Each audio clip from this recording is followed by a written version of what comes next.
პროგრამირებაში ცვლადი არის სახელი, რომელსაც შეგვიძლია მნიშვნელობა მივანიჭოთ. თამაში ჩვენ რომ მოგვინდეს მოთამაშე შექმნა, დაგვჭირდებოდა რამდენიმე მონაცემი. ეს მონაცემები შეგვიძლია ჩამოვწეროთ და მივანიჭოთ მათ მნიშვნელობები.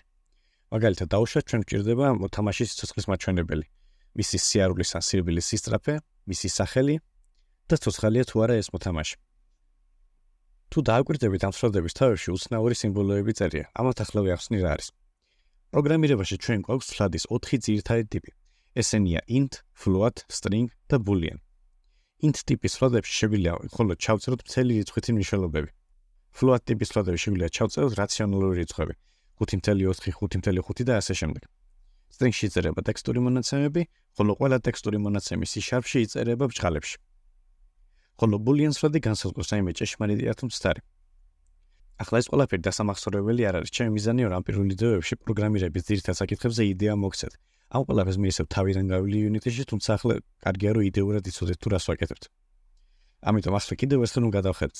ცვლადი არის სახელი, რომელსაც შეგვიძლია მნიშვნელობა მივანიჭოთ.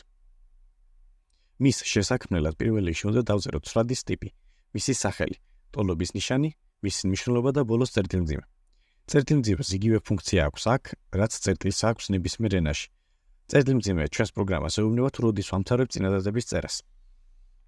სულ ეს არის 100 მილიონი ცვლადებზე, შემდეგი ვიდეო იქნება ფუნქციებზე და გისურვებთ წარმატებას.